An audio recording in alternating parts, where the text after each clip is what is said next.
एक गांव में एक मंगू नाम का किसान रहता था। उसकी पत्नी का नाम सीता था। मंगू बहुत ही मेहनती और ईमानदार था। वो साल भर मेहनत करता था और फसल उगाता था और उसे बेचकर अपना घर चलाता था। इस बार उसने आलू लगाए थे और उसे बहुत अच्छी फसल होने की उम्मीद थी। सीता, देखना इस बार हमारे आलू बहुत अच्छे और बड़े बड़े होंगे। मैंने इस बार बहुत मेहनत की है और खाद और सिंचाई का भी खास ख्याल रखा है। भगवान करे ऐसा ही हो।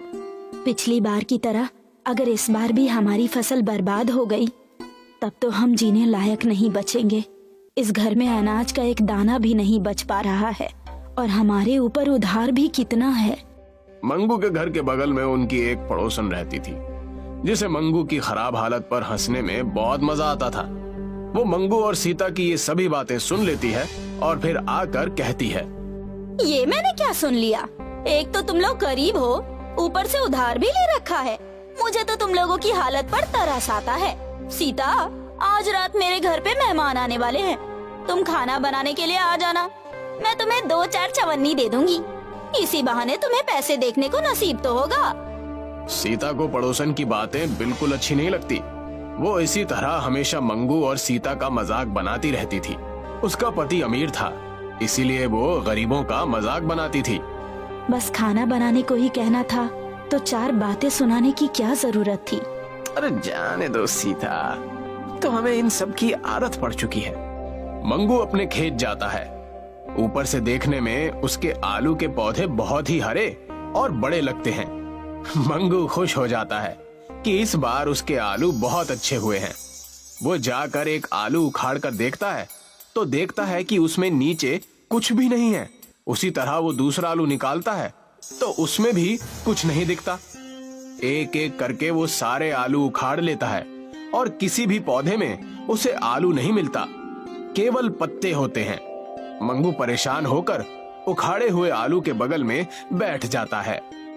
अरे ऐसे कैसे हो सकता है? मैंने तो सब कुछ अच्छे से किया है, पर फिर भी पौधों के नीचे आलू क्यों नहीं हुए हैं? मैं तो बर्बाद हो जाऊंगा। अब मैं क्या करूं? मुझे कुछ समझ नहीं आ रहा है, ऐसे कैसे हो गया? ये सब सोचकर मंगू रोने लगता है। जैसे ही उसके आंसू आलू के पौधे पर पड़ते हैं, सभी पौधों में सोने के आलू आ जाते हैं। मंगू ये देखकर बहुत ज्यादा आश्चर्यचकित हो जाता है। अरे अरे ये क्या?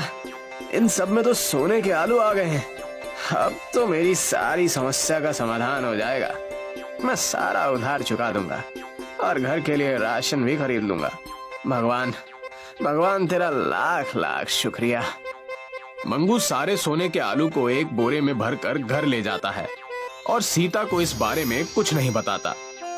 एक आलू को बेचकर वो अपने घर में राशन खरीद लेता है और उसी तरह से सारा कर्ज भी चुका देता है। एक दिन पड़ोसन घर आती है। सीता, मैंने सुना तेरा पति इस बार आलू बेचने नहीं गया। क्या हुआ? तुम लोगों की फसल इस बार भी बर्बाद हो गई क्या? अब तो तुम लोग सड़क पे आ जाओगे। ऐसा कुछ नहीं है, हमारी फसल अच्छी हुई है और हम सड़क पर भी नहीं आने वाले। लगता है मंगू ने तुम्हें कुछ बताया नहीं। उससे पूछो जरा, बाजार में आलू बेचने क्यों नहीं गया? तुम लोग उधार कैसे चुकाओगे? अब तो राम भी ना बचा पाएंगे तुम लोगों को। इतना बोलकर पड़ोसन हंसते हुए घर से बाहर चली जाती है। सीता बहुत परेशान हो जाती है कि मंगू ने उसे कुछ भी नहीं बताया और अगर फसल बर्बाद हो गई है तो वो राशन का सामान कहाँ से लाया था। मंगू जब घर लौटता है तो वो उससे पूछ ही लेती है। पड़ोसन कह रही थी कि आप शहर आलू बेचने के लिए नहीं गए। आपने मुझे कुछ बताया क्यों नहीं? बताइए।